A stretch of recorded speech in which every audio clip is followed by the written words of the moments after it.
सभी को नमस्कार, गुड मॉर्निंग।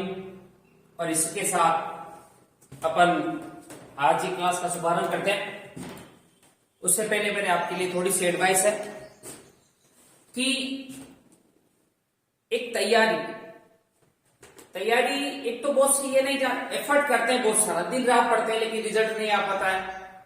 तो सबसे पहली मेरी आपके लिए एडवाइस है कि एक तो जो आप कंपटीशन आप देने जा रहे हो, चाहे रिट हो, चाहे आईएएस हो, चाहे आरआईएस हो, या फिर जैसे अपन बात करें कोई भी पुलिस का एग्जाम हुआ, बीएसटीसी पीटीटी, कोई सब एग्जाम हो सकता है। सबसे पहले सिलेबस को एनालिसिस करो और उसमें अपने पॉजिटिव और नेगेटिव कंसेप्ट तैयार करो, अपनी वीकनेस और अपना प्लस पॉइंट क्या है वहां पर। लास्ट पेपर्स को थोड़ा ऑब्जर्व करिए कि कहां से क्वेश्चंस ज्यादा आता है, कौन सा सब्जेक्ट इंपोर्टेंट है। इन सभी बातों की अपन चर्चा करते पहले खुद का मूल्यांकन, क्योंकि खुद का मूल्यांकन इंसान खुद से ज्यादा इंसान कोई जान भी नहीं सकता। आपका कौन सा पोर्शन अच्छा है, आपको कौन सा सब्जेक्ट अच्छा आता है, किस सब्जेक्ट में आप पीछे रहने वाले हो, किस सब्जेक्ट में आप आगे जाने वाले हो, रेस अभी क्या हो। तो ढेर सारी बातें स्वयं ही आप कर सकते हो। तो इसलिए जो भी कंपटीशन आप दे रहे हो उसमें स्वयं का पहले एनालिसिस करें, सिलेबस को उठाएं और पॉइंट टू पॉइंट स्टडी करें। सामने चिपका लीजिए जहां आपका स्टडी रूम है, वहां पर बिल्कुल सिलेबस को या फाइल कर लीजिए।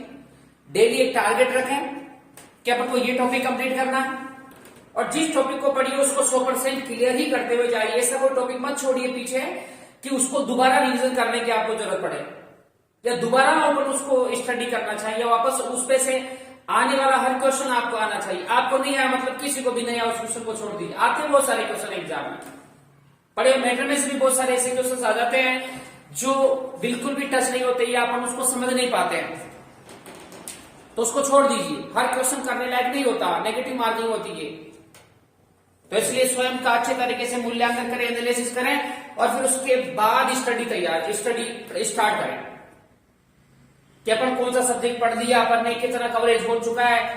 हर वीकली आपका एक रिजल्ट आना चाहिए कि इस वीक में मैंने ये स्टडी करी, ये सब्जेक्ट कंप्लीट किया है, या इस सब्जेक्ट के इतने टॉपिक में कंप्लीट कर चुका हूं। फिर उसमें से आप ऑब्जेक्टिव क्वेश्चन सोल्व करिए, लास्ट पेपर सोल्व करिए। जो वीक आपका निकला है, जो मैटर आपने पढ़ा है, उसमें से कोई भी क्वेश्चन आपका गलत नहीं जाना चाहिए। कोई भी एग्जाम में बैठने से पहले, तैयारी करने से पहले एक रणनीति होती है, एक योजना बनाई जाती है। बहुत सारे बच्चों से मैं पूछता हूं कि भाई क्या है, कब तक सिलेबस कंप्लीट हो जाएगा, कितना टारगेट लेके आप चल रहे हो, तो कोई सेटिस्फाइड आंसर्स नहीं दे पाते। क्यों? एक सेलेक्टर बंदा जो होता है प्री प्लान चलता है। सपोज करिए आपके पास 2 मंथ है या 3 मंथ है या 4 मंथ है या 6 मंथ है, जो भी एग्जाम आपके सामने आ रहा है, उसकी एक योजना बनाइए कि किस टाइम में आप कितना सिलेबस कवर कर चुके होंगे। तो ये सब चीजें ही स्टूडेंट्स को सफलता दिलाती है। और किस वीक आपको कौन सा सब्जेक्ट पढ़ना है, या एक डे जो 24 आवर्स होते हैं उसमें भी आपको कि आज ये सब्जेक्ट इतने घंटे मुझे लेना है, वो आपकी सुविधा के अनुसार हो सकता है। किसी के कहने पर बहुत बड़ा टारगेट आपने रख लिया कि मैं 10 घंटे 15 घंटे स्टडी करना चाहूंगा, या आज से टाइम टेबल बना लिया और उसको 2 दिन कंटिन्यू नहीं कर सके। छोटा शेड्यूल बनाइए भले। अगर आप क्या स्टेमिना नहीं है, या आप इतना टाइम नहीं दे पाते हो, या बिजी हो, या फैमिली रेस्पॉन्सिबिलिटीज है, तो मत रखिए बड़ा टारगेट, छोटा रख लीजिए। 5 और 6 आवर्स का तैयार कर लीजिए। क्या 3 घंटे में सिलेक्शन नहीं होता है? क्या होता है? 3 घंटे भी सफलता दिला सकते हैं और कभी कभी 12 घंटे भी सफलता नहीं दिलाते हैं। तो ये केवल आपके ऊपर डिपेंड करता है। प्लानिंग, एक स्वयं की योजना बनाइए और डेली जब आप यूट्यूब चैनल देखो तो केवल लाइक करके मत छोड़िए, उसे पढ़िए, नोटबुक साथ में रखिए और नोटबुक के द्वारा पॉइंट टू पॉइंट लिखते जाइए, ताकि जब आप रिवीजन करो तो आपको 15-20 मिनट 30 मिनट का वीडियो बस दोबारा देखने की जरूरत नहीं पड़े। केवल नोट्स को अपन 5 मिनट्स में ऑब्जर्व कर लेते हैं। तो एक बार आप वीडियो देख रहे हो, शांति से देखिए, स्किप मत करिए, बिल्कुल स्लोली आप बिल्कुल जैसा, और जहां आपको लिखना पड़ेगा पॉज कर दीजिए वीडियो को, जो वर्ड आप लिखना चाहते हो, फिर आगे बढ़िए। तो एक एक चीज सिस्टमैटिक तरीके से तैयार करिए। अगर आप एक अच्छी प्लानिंग से चलते हो तो डेफिनेटली है कि आपकी सफलता निश्चित है। इसके लिए आज से कसम खाइए या आज से एक दृढ़ संकल्प डिटर्मिनेशन करिए अपने आप में कि नहीं, मुझे एक योजना बनानी है। हाँ, अगर सफलता चाहिए, अगर आपको एग्जाम में सक्सेस चाहिए तो डेफिनेट रूप से कुछ ना कुछ डिटर्मिनेशन करना पड़ेगा। आप ऐसे लॉजिबोन की तरह नहीं कर सकते अचीवमेंट। एक डेफिनेट रूप से एक शेड्यूल होना चाहिए कि सब्जेक्ट का, टाइमिंग का। हाँ, भले ये हो सकता है कि स्टूडेंट के सामने कोई सोने का टाइम नहीं होता, ये हो सकता है, जैसे कहते हैं कि जल्दी सोना चाहिए, जल्दी सोने वाले फ्रेश रहते हैं, ऐसा ठीक है, बट ये प्रिंसिपल्स है। पर फिर भी आप ये कह सकते हो अपने अनुसार। अगर आप जिस 10 बजे का टाइम आपका अच्छा मूड लग रहा है, 12 बजे तक पढ़ लीजिए, 12 के 1 बजे तक पढ़ लीजिए, कोई ऐसा कुछ नहीं होता। तो इसलिए अपने हिसाब से जैसा आपको एडजस्टेबल है उस तरीके से शेड्यूल बनाइए। और मेरी आपसे ये रिक्वेस्ट है कि अगर आप वीडियो देख रहे हो तो मेरा प्राइमरी पर्पज है कि मेरा नोट्स आप तक पहुंचना चाहिए कि जो मैं पढ़ा रहा हूं, तभी जाकर के ये वीडियो और इतना टीचिंग का पर्पज क्लियर होगा। तो डेफिनेट रूप से आप यही करिएगा, नोट्स बनाइए, क्योंकि अगर आप विदाउट नोट्स के वीडियो देखते हो तो कोई मतलब नहीं है। विदाउट पेन और नोटबुक अगर आप वीडियो केवल ऑब्जर्व कर रहे हो तो इसका कोई आपको केवल 10-20% बेनिफिट मिलने वाला है। तो इसलिए एक शेड्यूल होना चाहिए, प्लानिंग होना चाहिए, और एक प्लानिंग से तैयारी करिए, क्योंकि वी वांट सक्सेस, हम सभी को जॉब चाहिए, इसीलिए अपन इतना मेहनत कर रहे हैं। ठीक है, चलिए आते हैं अपन। तो जैसा कि अपन ने बात करी थी, राजस्थान में संभाग कितने में 7 है। 33 जिलों को कितने संभागों में बांटा गया है? 7 संभागों में बांटा गया। अब 7 संभाग की अगर अपन बात करते हैं तो आपका उदयपुर है, जोधपुर है, बीकानेर है, जयपुर है, भरतपुर है, कोटा है और अजमेर है। इस प्रकार से ये 7 संभाग है राजस्थान के। छोटा सा टॉपिक है, लेकिन काफी गहनता से कुछ बहुत सी बातें पूछी जाती है जो अपन क्लियर नहीं कर पाते। इसे सबसे फर्स्ट पॉइंट तो यही हो गया कि भाई कोटा संभाग में जिले कितने आते हैं? भाई 4 आते हैं। कोटा संभाग में जिलों की संख्या कितनी है? 4 है। 4 में कौन कौन से आते हैं? कोटा है, बूंदी है, 12 है, झालावाड़। कोटा मध्य में ऊपर जाओगे तो बूंदी मिलेगा, 12 और झालावाड़ है। कोटा, बूंदी, 12, झालावाड़, 4 जिले कोटा संभाग में हो जाते हैं। इसके बाद चलिए नवीनतम संभाग है भरतपुर, जो 4 जून 2005 को बना, अपन इसको क्लियर कर चुके हैं। इसके बाद बात करेंगे भरतपुर, धौलपुर, करौली, सवाई माधोपुर। एक सिस्टमैटिक एक लय में है, एक बॉर्डर पर है, भरतपुर, धौलपुर, करौली, सवाई माधोपुर। इस प्रकार से ऊपर से चलिए नीचे आ जाएंगे। फिर अपन नेक्स्ट है जयपुर संभाग में 5 जिले हैं। भरतपुर में कितने जिले थे भाई? 4। जयपुर संभाग में जिले कितने? 5। एकमात्र 5 जिलों वाला संभाग है जयपुर। जयपुर के बाद इधर चलोगे तो दौसा आने वाला है, दौसा के बाद अलवर है, झुंझुनू है, सीकर है। जयपुर, दौसा, अलवर, झुंझुनू, सीकर, इस प्रकार से ये 5 जिले हो जाते हैं। और फिर आप चलेगा बीकानेर, तो बीकानेर संभाग में जिलों की संख्या है भाई 4, और 4 में बीकानेर चलेगा। बीकानेर के बाद गंगानगर आएगा, गंगानगर के बाद हनुमानगढ़, चूरू। बीकानेर, गंगानगर, हनुमानगढ़, चूरू, इस प्रकार से 4 जिले आते हैं भाई। किस संभाग में आते हैं? बीकानेर संभाग में आते हैं। फिर चलिए जोधपुर संभाग, तो जोधपुर संभाग में जिलों की संख्या कितनी है भाई? 6। जोधपुर से चलिए इधर बढ़ोगे तो आप जैसलमेर आने वाला, बाड़मेर आने वाला, जालोर, सिरोही, पाली। जोधपुर, जैसलमेर, बाड़मेर, जालोर, सिरोही, पाली, इस प्रकार से 6 जिले हो जाते हैं भाई किस संभाग में? जोधपुर संभाग में। उदयपुर संभाग की मैं बात करूंगा तो यहां पर जिलों की संख्या कितनी है भाई? 6। ठीक है, यहां से चलिएगा चित्तौड़गढ़ आएगा, प्रतापगढ़ आएगा, बांसवाड़ा है, डूंगरपुर है, उदयपुर है और राजसमंद। चित्तौड़गढ़, प्रतापगढ़, बांसवाड़ा, डूंगरपुर, उदयपुर, राजसमंद, इस प्रकार से कितने जिले हो जाते हैं? 6 जिले हो जाते हैं।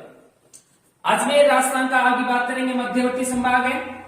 तो यहां पर यदि अपन जिक्र करते हैं तो अजमेर है, ऊपर चलोगे तो नागौर है, टोंक है और भीलवाड़ा। अजमेर, टोंक, भीलवाड़ा, नागौर, इस प्रकार से 4 जिले हैं किस संभाग में है भाई? अजमेर में है। सबसे पहली बात अपन यही कर लेते हैं, पहला क्वेश्चन तो यहां से ये होता है कि निम्न में से कौन सा जिला जयपुर संभाग में नहीं आता?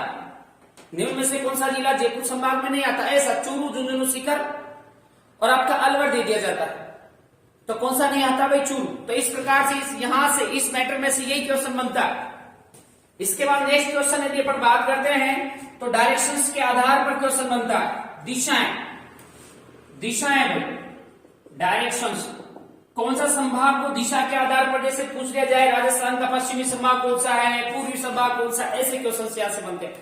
तो जैसे अपन बात करते हैं, तो यहां पर अगर मैं यहां चलूं तो ये उप दिशाओं में यदि बात करते हैं तो उप दिशा में ये वाला एरिया आता है कोटा का। कोटा के लिए अपन बोलेंगे दक्षिण पूर्व। तो राजस्थान का दक्षिण पूर्वी संभाग कौन सा हो जाता है, कोटा हो जाता है।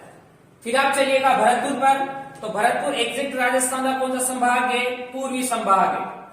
तो पूर्व राजस्थान का पूर्वी संभाग कौन सा आया भाई, भरतपुर है, पूर्वी संभाग भरतपुर।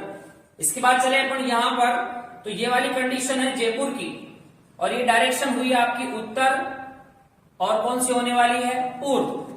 तो राजस्थान का उत्तर पूर्वी संभाग कौन सा हो गया, जयपुर हो गया। इसके बाद अपन चले कि राजस्थान में उत्तर के लिए यहां पर मैं बात करूंगा बीकानेर। राजस्थान का उत्तरी संभाग कौन सा है भाई, बीकानेर है।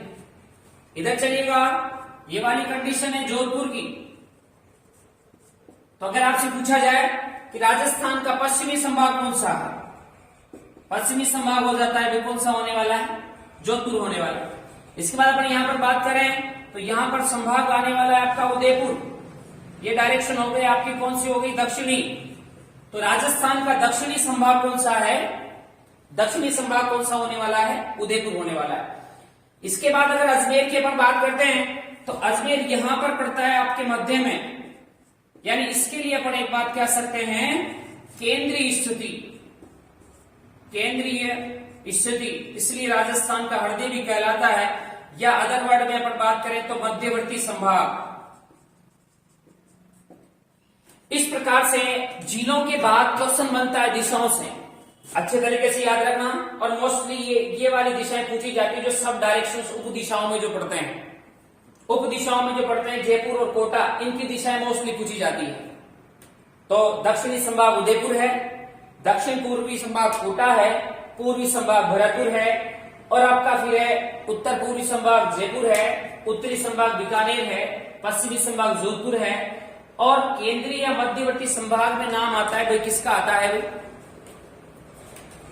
अजमेर। ठीक है, तो फिर अपन यहां पर बात कर लेते हैं अगली क्या क्या विशेषताएं यहां से लेकर अपन बढ़े, या क्या क्या बातें अगर डीपली पूछी जा सकती है। तो जैसे 1 बाय 1 संभाग की अपन बात करते हैं। जैसे सबसे पहला संभाग आता है भाई आपका कोटा। कोटा से अपन जिक्र करते हैं तो कोटा संभाग में कितने जिले हैं, 4 हैं। कोटा संभाग में कितने जिले हैं, कोटा, बूंदी, बारां, झालावाड़। तो यहां अगर मैं बात करूंगा तो कोटा संभाग में जिलों की संख्या होगी 4 में। जैसे इस प्रकार से ये तो आपका फैला हुआ है जिसे अपन कहते हैं कोटा। कोटा के बाद अगर आप इधर जाओगे तो यहीं पर आपका ये आने वाला है झालावाड़। झालावाड़ के बाद ये बारां, और बारां के बाद ये वाला एरिया है भाई किसका हो, बूंदी का।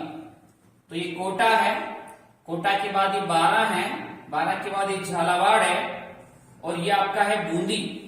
कोटा, बूंदी, बारां, झालावाड़, इस प्रकार से 4 जिले आते हैं कोटा संभाग। और जैसा कि आप जानते हो कोटा संभाग प्रारंभ से, यानी अपन 31 मार्च 1949 से जब से संभाग व्यवस्था अस्तित्व में आई, जब से ही आपका कोटा संभाग भी अस्तित्व में रहा। फिर अपन बात करें कि कोटा संभाग का क्षेत्रफल कितना है, कोटा संभाग का क्षेत्रफल कितना है। तो यहां पर अपन बात करते हैं 24,204 वर्ग किलोमीटर क्षेत्रफल लेकर बसा हुआ। कोटा संभाग का क्षेत्रफल है 24,204 वर्ग किलोमीटर। और फिर यदि अपन नेक्स्ट करते हैं यहां की जनसंख्या, कोटा संभाग की जनसंख्या है भाई, कोटा संभाग की जनसंख्या है 56,99,000 या 56.99 लाख, या अपन क्या कह सकते हैं 56.99 लाख। ठीक है, जिले 4 आते हैं कोटा, बूंदी, बारां, झालावाड़, और क्षेत्रफल 24,204 वर्ग किलोमीटर है। जनसंख्या 56.99 लाख है। फिर यदि अपन बात करते हैं तो यहाँ 4 जिलों में से कोटा संभाग का सबसे बड़ा जिला कौन सा है, 2 दृष्टि से क्वेश्चन बनेंगे, या तो क्षेत्रफल की दृष्टि से पूछा जा सकता है या फिर पूछा जा सकता है आपको जनसंख्या की दृष्टि से। तो जनसंख्या में अगर अपन बात करें तो जनसंख्या में सबसे बड़ा जनसंख्या, या अपन बोलते सर्वाधिक जनसंख्या, या इसको दूसरे में अपन डायग्राम की तरीके से समझें कि दो तरीके से क्वेश्चन आ सकता है। या तो अपन यहां पर बात कर लेंगे कि क्षेत्रफल में क्वेश्चन बढ़ता है, या फिर क्वेश्चन बनता है आपका किस दृष्टि से, जनसंख्या की दृष्टि से। तो जनसंख्या में हाईएस्ट और लोवेस्ट, ये बात आपको याद रखनी है। क्षेत्रफल में हाईएस्ट और लोवेस्ट, ये बात याद रखनी है, ठीक है। तो इसमें अपन देखते हैं कि जनसंख्या हाईएस्ट, सर्वाधिक, तो आप जानते हो कोटा संभाग के अंतर्गत सर्वाधिक जनसंख्या कौन से जिले में आती है, कोटा। तो यहां पर नाम आएगा भाई, किसका आएगा, कोटा। तो सर्वाधिक जनसंख्या वाला जिला है कोटा संभाग में, कोटा। और न्यूनतम जनसंख्या वाला जिला है भाई, कौन सा आएगा, बूंदी। न्यूनतम जनसंख्या वाला जिला है आपका कौन सा है, बूंदी है। बूंदी के बाद अपन बात करें तो क्षेत्रफल, क्षेत्रफल सर्वाधिक, क्षेत्र में सबसे बड़ा जिला जो आपको दिखाई दे रहा है यहाँ पे, कौन सा जिला आने वाला है भाई, 12। और क्षेत्र में सबसे छोटा जिला है भाई, कौन सा होगा, कोटा। तो इस प्रकार से अपन यहां पर देखते हैं कि जो है 4 जिले, क्षेत्रफल, जनसंख्या, हाईएस्ट, लोवेस्ट, जनसंख्या की दृष्टि से, क्षेत्रफल की दृष्टि से, ये बातें अपन को ध्यान रखनी है। इसके बाद अगर अपन नेक्स्ट चलते हैं सिस्टमैटिक वे में, तो यहां पर अन्य बातें जो यहां से आपसे पूछी जा सकती है वो क्या है कि जैसे अपन ने बात करी विशेषताएं, क्या क्या विशेषताएं लेकर के आपका कोटा संभाग बसा हुआ है।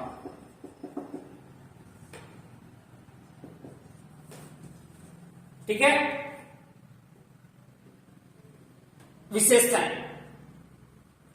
कभी कभी जब आप वीडियो देखते हो तो पॉसिबल हो तो एयरफोन का यूज कर लिया, एयरफोन और नोटबुक और पेन। अगर ऐसा किया तो जो मैटर मैं आपको बताने जा रहा हूं वो एक बार में ही लर्न हो जाएगा।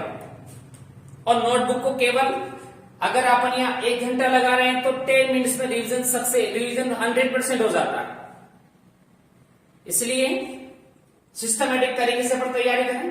कोटा, जिसे कोटा के बारे में सबसे पहली बात तो क्या है, दक्षिण पूर्वी संभाग, ये अपन जिक्र कर चुके थे कि राजस्थान का दक्षिण पूर्वी संभाग है। फिर यदि अपन नेक्स्ट बात करते हैं तो दक्षिण पूर्वी संभाग के बाद यहीं पर पाई जाती है न्यूनतम जनसंख्या। न्यूनतम जनसंख्या जो राजस्थान की कुल जनसंख्या का 8% यानी 6.86 करोड़ जो राजस्थान की जनसंख्या है उसका 56.99 लाख यहां पर पाया जाता है। यानी अपन कहें लगभग 8% जनसंख्या इकल्ले के संभाग में निवास करती है, भाई कोटा संभाग में निवास करती है। फिर यदि अपन नेक्स्ट बात करते हैं तो यहीं पर पाई जाती है सर्वाधिक नदियां, सर्वाधिक नदियां, नदियों की दृष्टि से सबसे बड़ा संभाग माना जाता है। इसके बाद देखें यहीं पर होती है सर्वाधिक वर्षा, सर्वाधिक वर्षा जो कि 80 से 120 सेंटीमीटर एवरेज में ले ली जाती है। कि दक्षिण पूर्वी राजस्थान जिसे मन हाड़ौती का है प्राचीन काल में जिसे आप है कहते थे, हाड़ौती कहते थे, उसी में सर्वाधिक वर्षा यहाँ 80 से 120 सेंटीमीटर होती है। फिर यदि अपन देखते हैं तो सर्वाधिक वर्षा के बाद यही जहां सर्वाधिक वर्षा हुई और यहाँ काली मिट्टी का घर आप इसे कहते हो, तो सर्वाधिक वर्षा, तो इसी के साथ यहाँ पर पाई जाती है सर्वाधिक आर्द्रता। वायुमंडल में उपस्थित जलवाष्प के कणों की मात्रा वहां की आर्द्रता को निर्धारित करती है, या वर्षा होने के आधार पर, वहां की नमी के आधार पर जिसे अपन बात करते हैं, तो सर्वाधिक आर्द्रता यहाँ पाई जाती है। ठीक है, और ये जो आपकी फसल है सोयाबीन, सोयाबीन सर्वाधिक यहीं पर उत्पादित होती है, या सोयाबीन बोई मोस्टली यहां जाती है क्योंकि काली मिट्टी पाई जाती है, गोंडवाना लैंड का अवशेष है, इसलिए अपन सोयाबीन का सर्वाधिक उत्पादन भी यही होता है। ठीक है, तो इस प्रकार से दक्षिण पूर्वी राजस्थान में न्यूनतम जनसंख्या है, सर्वाधिक नदियां हैं, सर्वाधिक वर्षा है, सर्वाधिक आर्द्रता है, सोयाबीन का घर है, इतनी से अपन बातें यहां पर ध्यान रखते हैं। ठीक है, और राजस्थान की जलीय सीमा बनाने वाला संभाग, जलीय सीमा। ठीक है, जलीय सीमा अगर किसी संभाग की लगती है तो वो केवल आपका संभाग है कोटा, क्योंकि यहां पर चंबल व पार्वती दो ऐसी नदियां हैं जो मध्य प्रदेश के साथ जलीय सीमा का निर्माण करते हैं। बाकी अन्य राज्य हैं, पंजाब है, हरियाणा है, अपन स्थलीय सीमा परिस्थित या अंतर्राज्यीय सीमा परिस्थित भारत के राज्यों की अपन बात करेंगे। अभी अपन स्थलीय सीमा पढ़ी नहीं है, तो वहां पर देखेंगे कि स्थलीय सीमा लगती है केवल आपके राजस्थान के कोटा संभाग में लगती है, क्योंकि यहाँ चंबल और पार्वती नदियां बहती है जो मध्य प्रदेश के साथ जलीय सीमा का निर्माण करती है। तो जलीय सीमा बनाने वाला संभाग एकमात्र कौन सा है? कोटा है। ठीक है, फिर अपन देखते हैं तो अगला संभाग आपका आता है, कौन सा आता है? चलिए क्रम से चलिए, एक एंटी क्लॉकवाइज अपन चलना चाह रहे हैं, एक सिस्टम ले लीजिए क्लॉकवाइज और एंटी क्लॉकवाइज में अपन यहां पर चले। तो इसके बाद आपका संभाग आ रहा है, वे कौन सा आ रहा है? भरतपुर। तो भरतपुर संभाग, भरतपुर। और जैसा कि आप भरतपुर संभाग के बारे में जानते हो कि भरतपुर राजस्थान का नवीनतम संभाग है, और आप जानते हो कब हुआ था इसका गठन, या भरतपुर संभाग कब बनाया गया था? यहां पर देखते हैं कि भरतपुर संभाग जो है वो 4 जून 2005 को बनाया गया। अब इसमें अगर जिलों की अगर बात करें कि कौन कौन से जिले आते हैं भाई, तो यहां पर ये जिला है इसका भरतपुर। भरतपुर के बाद ये जिला आएगा जिसका नाम है धौलपुर। धौलपुर के बाद ये वाला एरिया जो है ये करौली आ जाएगा, और करौली के बाद फिर इस प्रकार से ये आएगा आपका SMP सवाई माधोपुर। ठीक है, भरतपुर, धौलपुर, करौली और सवाई माधोपुर, इस प्रकार से ये आपके हो जाते हैं 4 जिले, राजस्थान का नवीनतम संभाग है। और फिर अपन बात करें तो यहां पर जो क्षेत्रफल है, क्षेत्रफल भरतपुर संभाग का क्षेत्रफल 18,182 वर्ग किलोमीटर क्षेत्रफल पाया जाता है। 18,182 वर्ग किलोमीटर क्षेत्रफल है, और 65.52 लाख यहां क्या पाई जाती है भाई? जनसंख्या। तो इस प्रकार से, क्योंकि यह अब देखो कोटा है, कोटा क्षेत्रफल में से बड़ा है, फिर भी वहां जनसंख्या न्यूनतम पाई जाती है। इसका कारण है कि यहाँ पर जो उपजाऊ जलोढ़ मिट्टी पाई जाती है, ये खेती सागर का अवशेष, ये क्षेत्र नदियों के जमाव से बना है। ठीक है, तो फिर अपन बात करते हैं बड़े और छोटे जिले। तो पहले अपन ने जिक्र किया क्षेत्रफल, और फिर अपन बात करेंगे जनसंख्या।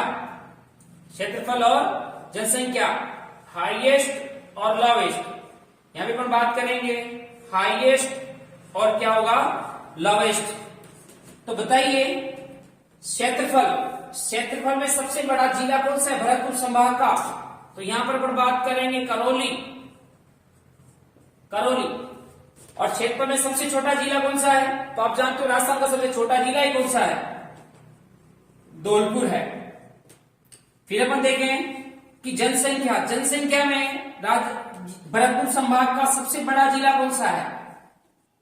तो सर्वाधिक जनसंख्या निवास करती है भाई भरतपुर, और न्यूनतम किस में निवास करने वाली है? धौलपुर। देखो बना 4 जून 2005 को था। एक और बात अपने यहां पर करें कि भरतपुर संभाग जब 4 जून 2005 को बना, तो उस समय किसी न किसी संभागों से मिलकर बना होगा। तो यानी अपन ये बात कर लेते हैं कि आज जो 4 जिले हैं इसको अपन सीधा सा 2 भागों में डिवाइड कर दीजिएगा। ऊपर संभाग लगता था जयपुर, और इधर संभाग लगता था कौन सा? कोटा। तो अगर आपसे एक बात कही जाए कि भरतपुर जो संभाग बनाया गया वह कितने संभागों से मिलकर बना है? 2 संभागों से, जयपुर है और इधर कोटा है। जयपुर से कौन कौन से जिले निकाले? भरतपुर व धौलपुर। और कोटा से कौन कौन से जिले निकाले? करौली व सवाई माधोपुर। ठीक है, तो इस प्रकार से अपन बात करते हैं। अब नेक्स्ट अपन चलते हैं विशेषताएं, कि भरतपुर संभाग क्या क्या विशेषताएं लेकर बसा हुआ है। तो इन्हीं में अपन देखते हैं, दिशा के आधार पर अपन ने पहले बात करी थी पूर्वी संभाग। ठीक है, फिर अपन ने देखा कि न्यूनतम जनसंख्या, सबसे कम जनसंख्या तो आपके कोटा में आती है। इसी प्रकार से यहीं पर अपन बात करेंगे न्यूनतम क्षेत्रफल। न्यूनतम क्षेत्रफल, सबसे कम क्षेत्रफल पाया जाता है। क्षेत्रफल की दृष्टि से सबसे छोटा संभाग है आपका भरतपुर। या यूं कहिएगा कि राजस्थान के कुल क्षेत्रफल का केवल कितना प्रतिशत है, 5% लेकर बसा हुआ है। फिर अपन देखें कि न्यूनतम क्षेत्रफल के साथ ही यहीं पर पाया जाता है न्यूनतम लिंगानुपात। न्यूनतम लिंगानुपात, अब लिंगानुपात क्या होता है भाई, प्रति 1000 पुरुषों पर महिलाओं की जो संख्या या अनुपात आता है उसे पूर्वा का क्या कहते हैं, लिंगानुपात कहते हैं। न्यूनतम लिंगानुपात पाया जाता है। फिर अपन नेक्स्ट बात कर लेते हैं यहां पर सूर्योदय या सूर्यास्त का संभाग। क्योंकि आप जानते हो कि सबसे पहले सूर्योदय कहां होता है, भरतपुर संभाग में होता है। सबसे पहले सूर्यास्त भी वही होगा, तो सूर्योदय और सूर्यास्त का संभाग आप किसे कहोगे, भरतपुर को कहने वाले। ठीक है, तो इस प्रकार से ये आपका भरतपुर संभाग हुआ। भरतपुर, धौलपुर, करौली, सवाई माधोपुर 4 जिले आते हैं। 4 जून 2005 को स्थित नवीनतम संभाग, ये बात अपन कह सकते हैं कि नवीनतम संभाग, नवीनतम संभाग। ठीक है, तो इसमें बूंदी भरतपुर और धौलपुर तो मिलाए गए थे कोटा से, जयपुर से, और सवाई माधोपुर, करौली मिलाए गए थे, किससे मिलाए गए थे, कोटा से मिलाए गए थे।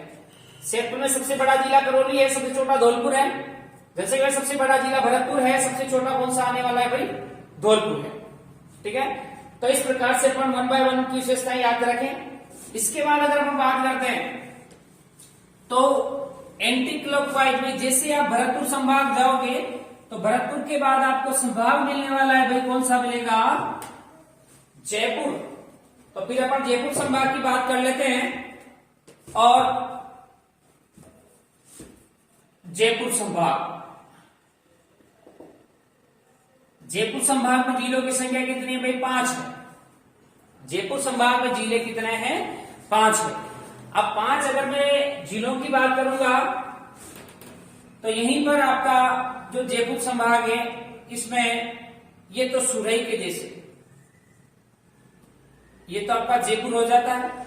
जयपुर के बाद फिर आपका ये जिला अलवर है, और अलवर के इधर ही यहां पर ये आ जाएगा दौसा, दौसा, अलवर, और ये हो गया कौन सा हो गया, जयपुर हो गया। जयपुर के बाद इधर अपन चलेंगे तो यहीं पर आपका ये जो संभाग जिला आने वाला है झुंझुनू, झुंझुनू के बाद ये जिला आएगा आपका जो कौन सा होने वाला है, शिखर। यानी अपन ये कह सकते हैं कि जयपुर, दौसा, अलवर, झुंझुनू, शिखर। ठीक है, इस प्रकार से कुल 5 जिले आते हैं। यानी ये कहिएगा एकमात्र 5 जिलों वाला संभाग है, कौन सा होगा भाई, कौन सा होने वाला है, जयपुर। इसके बाद अगर अपन इसकी बात करें तो यहां का क्षेत्रफल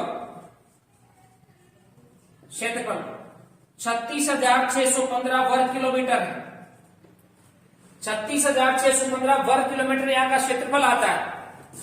और फिर अपन कहें यहाँ की जनसंख्या क्या आती है, तो इकल्ले, क्योंकि यहाँ पर ये जनसंख्या की दृष्टि से सबसे बड़ा संभाग है, तो जनसंख्या 167.90 लाख, यानी लगभग 168 लाख जनसंख्या या 1,68,00,000 जनसंख्या यहाँ पर निवास करती है।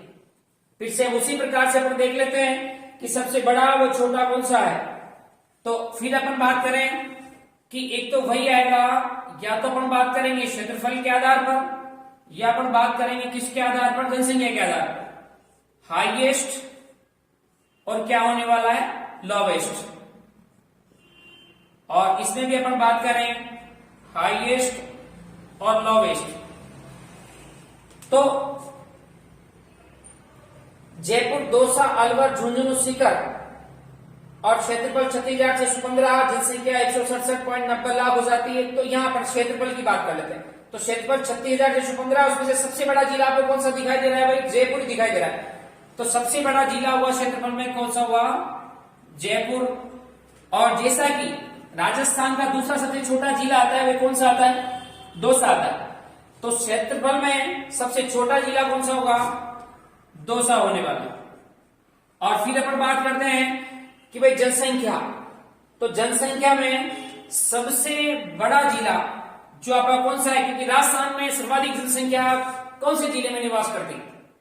तो इसी के साथ हम बात करेंगे, सर्वाधिक जनसंख्या वाला जिला है राजस्थान की राजधानी जयपुर, और लोवेस्ट सबसे कम जनसंख्या निवास करती है, भाई किसमें करती है, दौसा। ठीक है, इसके बाद अपन देखते हैं विशेषताएं।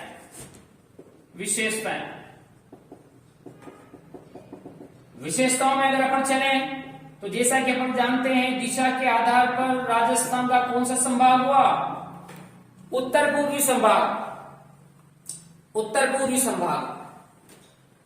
और फिर अपन चलते हैं तो अपन ने कोटा में लिखा था कि न्यूनतम जनसंख्या पाई जाती है, सबसे कम जनसंख्या पाई जाती है कोटा। लेकिन जयपुर में उसका अपोजिट आप कर दीजिए, सर्वाधिक क्या पाई जाती है भैया, जनसंख्या। सर्वाधिक जनसंख्या वाला संभाग कौन सा है, जयपुर। अब जब जनसंख्या है तो यहीं पर अपन एक बात कर लेते हैं, सर्वाधिक क्या पाया जाएगा यहां पर, जनघनत्व।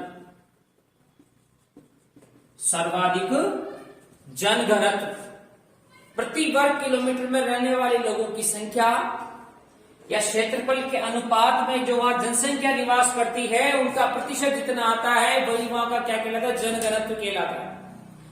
तो यहीं पर सर्वाधिक जनघनत्व वाला संभाग हुआ, कौन सा हुआ भाई, जयपुर। अब जैसे अपन ने बात करी थी कि साक्षरता की दृष्टि से अगर अपन बात करते हैं तो सर्वाधिक साक्षरता वाला संभाग,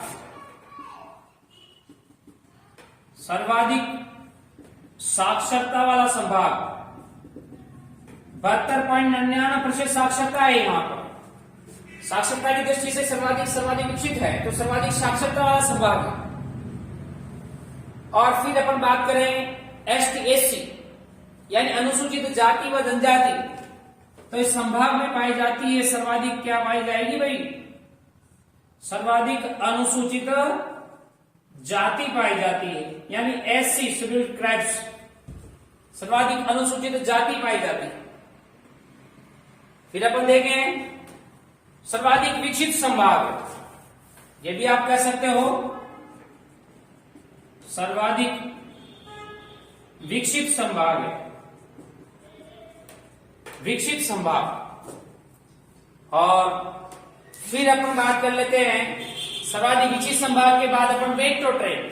राजस्थान में एकमात्र मेट्रो ट्रेन कहाँ चलाई जाती है भाई, जयपुर में चलाई जाती है, इसलिए अपन बात कर ले मेट्रो ट्रेन वाला संभाग। और जो क्वेश्चंस होते हैं इसके अलावा अन्य टॉपिक से भी ले लिए जाते हैं कभी कभी, कि सर्वाधिक औद्योगिक इकाइयां हैं बड़े स्तर की, या सार्वजनिक क्षेत्र के सर्वाधिक उपक्रम हैं आपके जयपुर में। ऐसे अलग अलग टॉपिक से क्वेश्चंस बन जाते हैं। ठीक है, तो जयपुर संभाग में 5 जिले जयपुर, दौसा, अलवर, झुंझुनू, सीकर हो जाते हैं। क्षेत्रफल 36,615 वर्ग किलोमीटर है, यानी 37,000 आप लगभग याद रख सकते हो। जनसंख्या 167.90 लाख है, यानी 168 लाख अपने याद रख सकते हैं, 1,68 लाख याद रख सकते हैं। क्षेत्रफल में सबसे बड़ा जिला जयपुर है, सबसे छोटा जिला दौसा आता है। जनसंख्या में सबसे बड़ा जिला जयपुर है, सबसे छोटा जिला दौसा आता है। तो इस प्रकार से हमको जयपुर संभाग को लर्न करना है। ठीक है, और अगले क्रम में या इसके बाद अपन बात करते हैं तो संभाग कौन सा आता है, बीकानेर। राजस्थान के इसी क्रम में अपन चौथे संभाग पर जिक्र कर रहे हैं, बीकानेर संभाग। बीकानेर संभाग की अगर अपन चर्चा करें तो यहीं पर आपका ये बीकानेर संभाग है। और इस प्रकार से जैसे सबसे पहले तो यहाँ पर एक जिला होगा, जो कौन सा जिला होना है, गंगानगर। बीकानेर संभाग में जिलों की संख्या कितनी है, 4 है। और बीकानेर के बाद अगर अपन इधर चलेंगे तो यहीं पर जिला मिलेगा आपको, कौन सा मिलने वाला है, हनुमानगढ़। हनुमानगढ़ के बाद अगर अपन चलेंगे तो यहीं पर आपका जिला होगा, कौन सा होने वाला भाई, चूरू। चूरू के बाद इधर आपका जिला होगा, जो जिला होने वाला है भाई कौन सा होगा, बीकानेर होने वाला है। तो इस प्रकार से बीकानेर, गंगानगर, हनुमानगढ़, चूरू जो है यह 4 जिले आते हैं किस संभाग में, बीकानेर संभाग में आते हैं। अब बीकानेर संभाग में अगर अपन क्षेत्रफल की बात करें, यह आपका क्षेत्रफल तो 64,708 वर्ग किलोमीटर क्षेत्रफल यहां पर पाया जाता है। बीकानेर संभाग में क्षेत्रफल है 64,708 वर्ग किलोमीटर क्षेत्रफल है। और अगर अपन जनसंख्या की बात करते हैं तो जनसंख्या यहां पर पाई जाती है, जनसंख्या 81.58 लाख या 81,58,000 जनसंख्या यहाँ पर निवास करती है। फिर अपन बात करें कि क्षेत्रफल की दृष्टि से सबसे बड़ा जिला है और जनसंख्या की दृष्टि से सबसे बड़ा जिला कौन सा है, क्षेत्रफल और जनसंख्या। तो क्षेत्रफल में वही हाईएस्ट है और इधर अपन लोवेस्ट की बात करेंगे, इधर यहां पर हाईएस्ट और इधर अपन लोवेस्ट की बात करेंगे। तो यहां पर अगर आपसे कहा जाए कि बीकानेर संभाग में क्षेत्रफल में सबसे बड़ा जिला कौन सा है, तो क्षेत्रफल में सबसे बड़ा जिला आएगा भाई कौन सा आने वाला, बीकानेर। बीकानेर संभाग का क्षेत्र में सबसे बड़ा जिला है बीकानेर और क्षेत्र में सबसे छोटा जिला है भाई कौन सा दिख रहा है आपको, गंगानगर। सबसे छोटा जिला है गंगानगर। और अगर जनसंख्या की दृष्टि से मैं बात करूं तो सर्वाधिक जनसंख्या किस जिले में निवास करती है, तो ये चारों जिलों की दृष्टि से सर्वाधिक जनसंख्या भी कौन से जिले में निवास करेगी, बीकानेर में। और न्यूनतम जनसंख्या की दृष्टि से कौन सा जिला आता है भाई, हनुमानगढ़ आता है। ठीक है, फिर अपन इसकी विशेषताओं की चर्चा कर लेते हैं कि भाई बीकानेर संभाग में क्या क्या विशेषताएं लेकर बसा हुआ है। तो ये विशेषता है। सबसे पहली बात तो दिशा के आधार पर वही पर बात करने वाले हैं कि राजस्थान का कौन सा संभाग कहलाता है, ये उत्तरी संभाग, उत्तरी संभाग कहलाता है। तो राजस्थान का उत्तरी संभाग कौन सा हुआ, बीकानेर हो गया। इसके बाद अपन चले तो जहां सर्वाधिक नदियां अपन ने पढ़ी थी, सर्वाधिक नदियां कौन से संभाग में पाई जाती है, कोडा संभाग में। उसके अपोजिट अपन बात कर लेते हैं न्यूनतम नदियों वाला संभाग। न्यूनतम नदियां यहां पर पाई जाती है, न्यूनतम नदियां यहां पर पाई जाती है। इसके बाद अपन देखेंगे कि यहीं पर आपके पास है सर्वाधिक अब अनुसूचित जाति अपन ने पढ़ी थी, तो सर्वाधिक अनुसूचित जाति तो आपके जयपुर संभाग में पाई जाती है। न्यूनतम अनुसूचित जाति के लिए अपन चलेंगे कहां पर, उदयपुर संभाग पर। और सर्वाधिक अनुसूचित जाति का प्रतिशत यहां पर पाया जाता है, प्रतिशत। और फिर अपन ये भी कह सकते हैं कि सर्वाधिक नहरों वाला संभाग, सर्वाधिक नहरों वाला संभाग। यहां पर बीकानेर संभाग में केवल एक ही नदी बहती है जो है घग्गर। एकमात्र नदी बीकानेर संभाग की जो कौन सी है, घग्गर होने वाली है। तो इस प्रकार से ये अपना होता है बीकानेर संभाग। बीकानेर संभाग की बात अपन बात करेंगे तो यही आपके होने वाला है अगला संभाग जो एंटी क्लॉकवाइज अपन बात करेंगे, कौन सा आएगा भाई, चलिए एंटी क्लॉकवाइज मतलब मैप। एक बात और ध्यान रख लीजिए, जितने अच्छे तरीके से आप मैप की स्टडी करोगे उतने अच्छे तरीके से आपको राजस्थान जीके कोई सा भी जीके अच्छा समझ में आएगा। यहाँ पर डायग्राम बना के एनालिसिस करने का मतलब ही सीधा सही तरह है। तो इसलिए आप सिस्टमेटिक तरीके से एक मैप को सामने रखते चलिए और सिस्टम लिया करो कि जैसे एक लिख रहे हो आप पूरा बोर्ड भरने के बाद इसके या तो अपने स्क्रीनशॉट ले लें ताकि फिर बाद में भी नोट्स बनाए जा सकते हैं। फिर अपन चले तो अगला संभाग आपका आ रहा है जोधपुर। जोधपुर संभाग की अपन बात करें जिसकी मोर जैसी आकृति बताई जाती है, इसलिए मयूर नगरी कहते हो आप जयपुर को, सॉरी जोधपुर को। जोधपुर संभाग में जिलों की संख्या कितनी है भाई, कितनी जनसंख्या होगी, या की जनसंख्या होने वाली है कितनी, सॉरी 6 जिले हैं। 6 जिलों की अगर मैं बात करूंगा तो यहाँ पर सबसे पहले ये वाला जिला जो आपका होगा, इस जिले में यहाँ पर तो ये हो गया आपका कौन सा जिला हो गया भाई, जैसलमेर हो गया। कौन सा हो गया, जैसलमेर। जैसलमेर के बाद अपन बात करेंगे तो यहीं पर आपका जिला होने वाला है जिसका नाम है जोधपुर। जोधपुर के बाद चलेंगे तो यहाँ पर जिला आएगा आपका बाड़मेर। बाड़मेर के बाद यहाँ पर ये जिला है जिसे अपन कहते हैं पाली। पाली के बाद यहीं पर आपका ये जालोर है। जालोर के बाद ये जिला होगा कौन सा होगा, सिरोही। यानी यूं कह सकते हो आप कि जैसलमेर जोधपुर संभाग में जिलों की संख्या कितनी हो गई, 6 हो गई। जोधपुर, जैसलमेर, बाड़मेर, जालोर, सिरोही और पाली होने वाला है। इसके बाद अपन देखें कि यहाँ की जो जनसंख्या है, यहाँ की जो जनसंख्या 1,17,800 1,17,800 जनसंख्या यहाँ पर निवास करती है, या 1.17 या 18 लाख, शॉर्ट में आप ऐसे कह सकते हो। क्षेत्रफल की अपन बात करें, क्षेत्रफल की अगर बात की जाए तो यहीं पर आपका होने वाला है क्षेत्रफल। क्षेत्रफल की अगर बात की जाए तो 1,18,000 क्षेत्रफल यहाँ पर पाया जाता है, 68 वर्ग किलोमीटर। 1,18,068 वर्ग किलोमीटर यहाँ पर क्षेत्रफल पाया जाता है। इसके बाद अपन बात करेंगे यहाँ पर कि क्षेत्रफल में सबसे बड़ा जिला कौन सा है और जनसंख्या में सबसे बड़ा जिला कौन सा है। तो वही आप देखिएगा, ये हाईएस्ट है और ये लोवेस्ट है। यहीं पर अपन बात करेंगे, ये हाईएस्ट है और ये लोवेस्ट है। तो बताइएगा, जोधपुर संभाग में क्षेत्रफल में सबसे बड़ा जिला कौन सा होने वाला है भाई? यहीं पर आपका होगा जैसलमेर।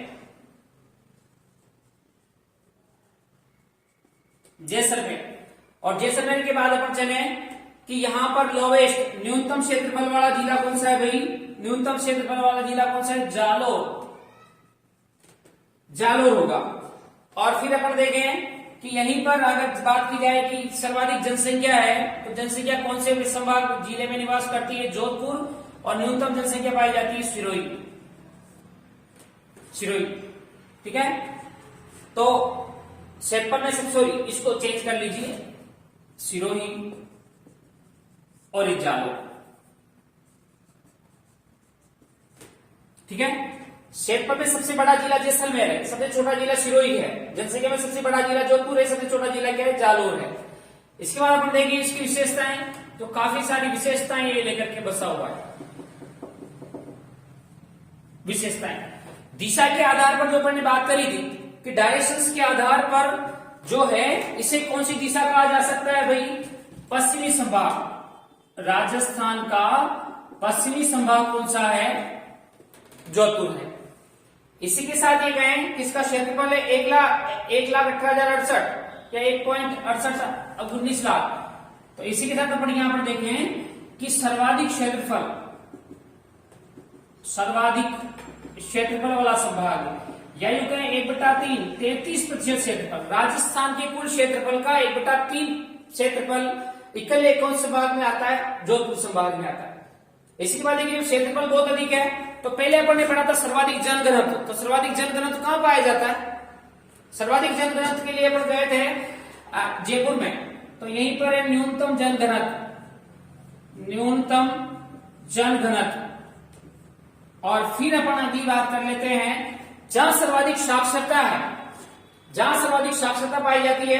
तो सर्वाधिक साक्षरता आपके पाई जाती है जयपुर में, तो यहीं पर पाई जाती है न्यूनतम साक्षरता। न्यूनतम साक्षरता के बाद अपन देखें इसे होता है पशुपालन। तो सर्वाधिक पशुपालन जो होता है, तो यहां पर सर्वाधिक पशु संपदा है। सबसे कम विकसित संभाग भी आप इसे कह सकते हो। सबसे कम विकसित संभाग पश्चिमी संभाग है। इस प्रकार से हाँ, पशु संपदा, न्यूनतम पशु संपदा के लिए पर गए थे भरतपुर संभाग। न्यूनतम पशु संपदा भरतपुर संभाग में पाई जाती है, जहां सर्वाधिक, क्योंकि यहाँ वर्षा बहुत कम होती। इसी के साथ अपन बात करें न्यूनतम वर्षा वाला संभाग। सर्वाधिक वर्षा होती है हाड़ोती क्षेत्रों में। दक्षिण पूर्वी राजस्थान ने अपनी बात करी थी किस संभाग की? कोटा संभाग की। सर्वाधिक वर्षा कोटा संभाग में, तो ठीक उसको ऑपोजिट हो गया, यहाँ पर न्यूनतम वर्षा होती है। तो 6 जिले आते हैं, जोधपुर, जैसलमेर, बाड़मेर, जालोर, सिरोही, पाली। क्षेत्रफल 1,17,800 वर्ग किलोमीटर है। 118 लाख यहाँ पर जनसंख्या निवास करती है। 168,000 है, तो आप उसको कम कर सकते हो।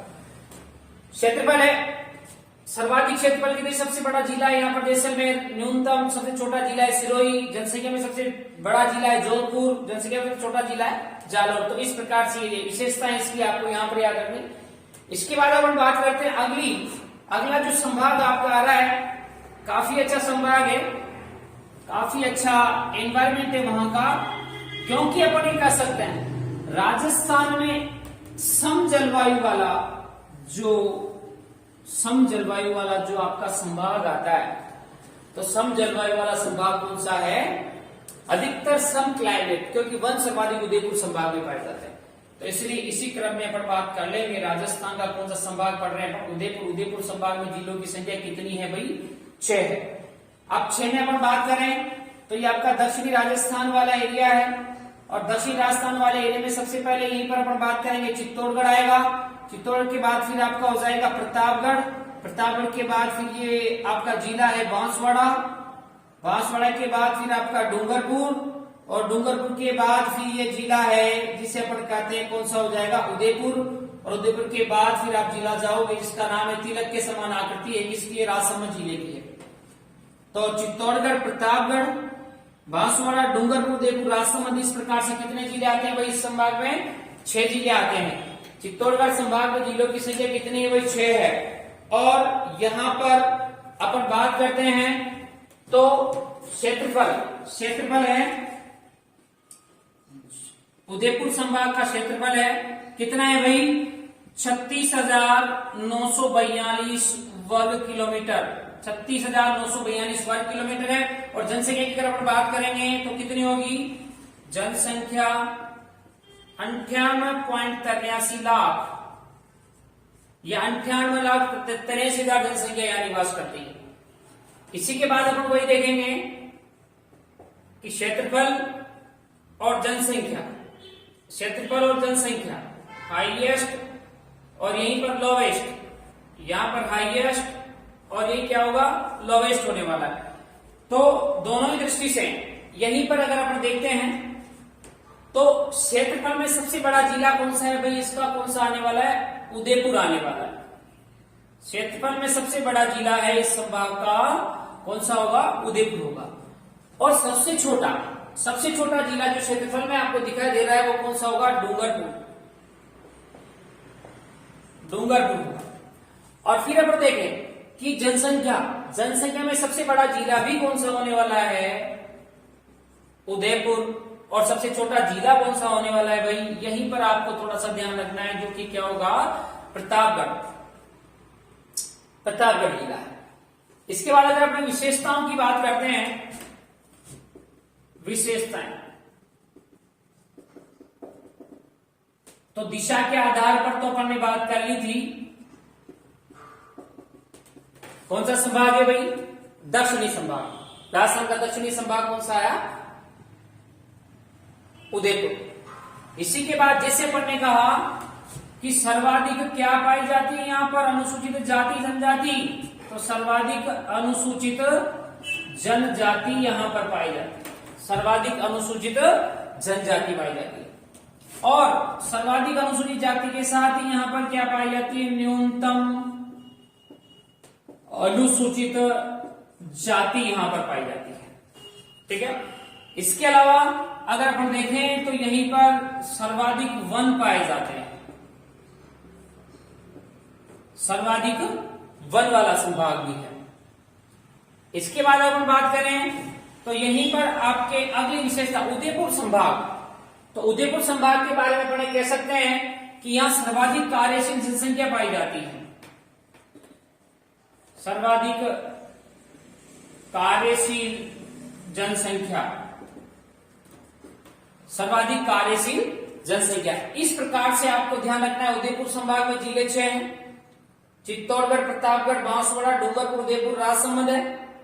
और फिर अपन देखेंगे कि क्षेत्रफल 36,942 वर्ग किलोमीटर यानी 37,000, और जनसंख्या 98.83 लाख है। क्षेत्र में सबसे बड़ा जिला उदयपुर है, सबसे छोटा जिला डूंगरपुर है, और जनसंख्या में सबसे बड़ा जिला उदयपुर है, सबसे छोटा जिला प्रतापगढ़ है। दक्षिणी संभाग सर्वाधिक अनुसूचित जाति है, न्यूनतम अनुसूचित जनजाति है, और सर्वाधिक वन है, सर्वाधिक कार्यशील जनसंख्या। इसी के साथ एक और विशेषता अपन यहाँ पर याद रख लें, क्योंकि यहां पर सर्वाधिक क्या पाया जाता है? सर्वाधिक लिंगानुपात। और इसके अपोजिट में अपन ने बात करी थी, न्यूनतम लिंगानुपात कहां पाया जाता है? भरतपुर में। कहां पाया जाता है भाई? भरतपुर में। अपना एक ही संभाग बचा है, तो बताइए अगला संभाग कौन सा आ रहा है? लास्ट बताइए अंतिम संभाग कौन सा है, कौन सा बचा हुआ है? अजमेर। अजमेर अजमेर संभाग में जिलों की संख्या कितनी है? अजमेर संभाग में जिलों की संख्या कितनी है भाई? 4। तो अजमेर में मध्य में अगर अपन बात करेंगे तो मध्य में आपका जो जिला होने वाला है वो कौन सा होगा? अजमेर। अजमेर के मैं इधर जाऊंगा तो यहां पर आपको मिलने वाला है कौन सा? टोंक। टोंक के बाद इधर आयताकार आकृति में आयताकार जैसा जिला मिलेगा भीलवाड़ा। भीलवाड़ा के बाद फिर जिला मिलेगा आपको इधर ये वाला नागौर। तो अजमेर, टोंक, भीलवाड़ा, नागौर, इस प्रकार से कितने जिले हो गए? अजमेर, टोंक, भीलवाड़ा, नागौर में जिलों की संख्या कितनी हो गई? सॉरी 4। तो 4 जिले पाए जाते हैं और 4 जिले पाए जाते हैं। और अगर फिर अपने यहाँ का क्षेत्रफल की बात करते हैं, क्षेत्रफल, तो क्षेत्रफल है यहाँ का 43,848 वर्ग किलोमीटर। क्षेत्रफल 43,848 वर्ग किलोमीटर है। और जनसंख्या में अपन बात करें तो 97.26 लाख जनसंख्या यहाँ पर निवास करती है। 97.26 लाख जनसंख्या यहाँ पर निवास करती है। और फिर यदि अपन देखें कि भाई क्षेत्रफल में सबसे बड़ा जिला कौन सा है? क्षेत्रफल और ये हो गया आपकी जनसंख्या। यहां पर भाई अपन को हाईएस्ट याद रखना है, ये लोवेस्ट है, इसके बाद ये हाईएस्ट और ये क्या हो गया? लोवेस्ट। लोवेस्ट में अपन बात करें तो बताइए क्षेत्रफल में सबसे बड़ा जिला कौन सा है? नागौर। और सबसे छोटा जिला कौन सा है भाई? टोंक। अजमेर संभाग में क्षेत्रफल में सबसे बड़ा जिला है नागौर और सबसे छोटा जिला है टोंक। उसी प्रकार से जनसंख्या में भी सबसे बड़ा जिला कौन सा है? नागौर। और सबसे छोटा जिला कौन सा है भाई? टोंक। ठीक है। विशेषताओं में अपन इसकी एक विशेषता जिक्र कर चुके थे। विशेषताओं में अगर अपन जिक्र करें तो सबसे पहली बात तो कौन सी स्थिति होगी? केंद्रीय स्थिति वाला संभाग। मतलब इसलिए अपन इसे राजस्थान का हृदय कहते हैं ना अजमेर को। तो केंद्रीय स्थिति वाला संभाग है, या दूसरे शब्दों में कहें अपन तो मध्यवर्ती संभाग। मध्यवर्ती संभाग, ठीक है। और फिर अपन देखें तो जैसे सीमाओं के आधार पर बात करें तो सर्वाधिक संभागों से स्पर्श करने वाला संभाग,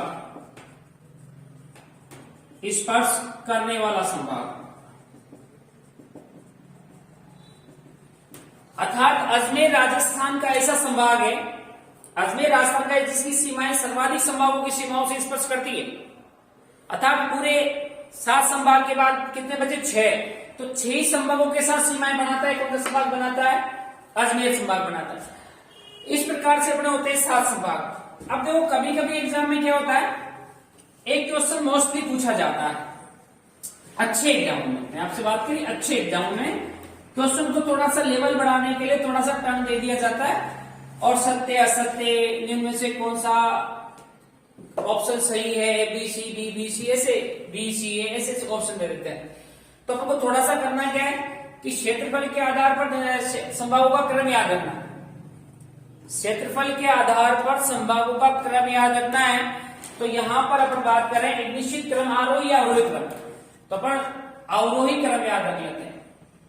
अवरोही क्रम, अगर एग्जाम में आरोही पूछा जाए तो उल्टा कर दीजिए। तो यहां पर अपन देखें अपने अनुसार का अपना एक ट्रिक है, ये अपने अपना जुगाड़ होता है। ट्रिक का हमेशा अपना सिस्टम होता है, ट्रिक कोई ऑथेंटिक नहीं होती। यही होते हैं अपन को कोई मैटर याद रखना है तो समस्या के हिसाब से अपना एक जुगाड़ कर लेते हैं कि मैं इसको याद रख लें। अपनी हो सकते हैं, आपकी अपनी अलग ट्रिक हो। तो यहां पर अपन बात करें तो ये है JBAU JK और B, यानी ये किस दृष्टि से अपन याद रख रहे हैं? क्षेत्रफल,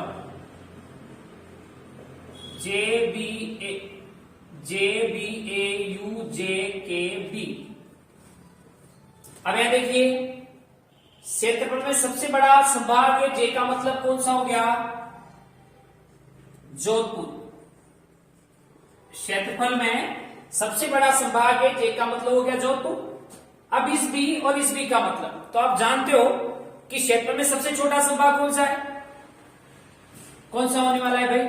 भरतपुर, जहां पर ने पढ़ा था न्यूनतम क्षेत्रफल है। राजस्थान के कुल क्षेत्रफल का 5% लेकर बसा हुआ है, और राजस्थान के कुल क्षेत्रफल का कितना प्रतिशत लेकर बसा हुआ है? 33%। तो इस प्रकार से यह जो है एक क्रम हो जाएगा आपके पास। जोधपुर के बाद अपन इस बी की बात करेंगे, तो अब यहां बी का मतलब क्या बचा है? बीकानेर है। दूसरा सबसे बड़ा क्षेत्र में दूसरा क्वेश्चन ये होता है कि भाई आपके साथ क्वेश्चन ऐसे उलझाया जाता है कि जैसे क्षेत्रफल में सबसे बड़ा संभाग पूछा तो इजी ये है कि भाई जोधपुर है। कभी कभी क्वेश्चन क्या होता है, निम्न में से क्षेत्रफल में सबसे बड़ा संभाग कौन सा है? निम्न में से क्षेत्रफल में सबसे बड़ा संभाग कौन सा है? और वहां पर आपको जोधपुर नहीं मिलता, तो फिर हमको उससे छोटा बताना होता है। या फिर कभी भी हमको 4 संभाग दे दिए, इनका सही क्रम क्या होगा? क्षेत्रफल के आधार पर सही क्रम क्या होगा? इस प्रकार से क्वेश्चन बनता है। तो आपको JBAU JK भी याद रखना है। बीकानेर है, बीकानेर के बाद में चलूंगा तो फिर संभाग आएगा आपका कौन सा? अजमेर। अजमेर के बाद चलूंगा तो फिर संभाग आएगा उदयपुर। उदयपुर के बाद फिर वाला संभाग है जिसका नाम है जयपुर, और जयपुर के बाद फिर संभाग हो जाएगा आपका कौन सा? कोटा।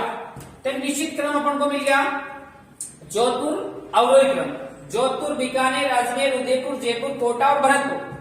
यानी JBAU JK भी आपको याद रखना। अब जैसे सपोज करिए ये 4 दिया आपको UJKB, तो निम्न में से सबसे बड़ा कौन सा हो गया? उदयपुर हो गया। तो ऐसे क्वेश्चन बनता है। इसके बाद अपन बात करेंगे, वही क्रम अपना जो चल रहा है अवरोही क्रम, और अवरोही क्रम में अब अपन बात कर लेते हैं जनसंख्या। अपन पहले पढ़ चुके हैं कि जनसंख्या में सबसे बड़ा संभाग कौन सा है?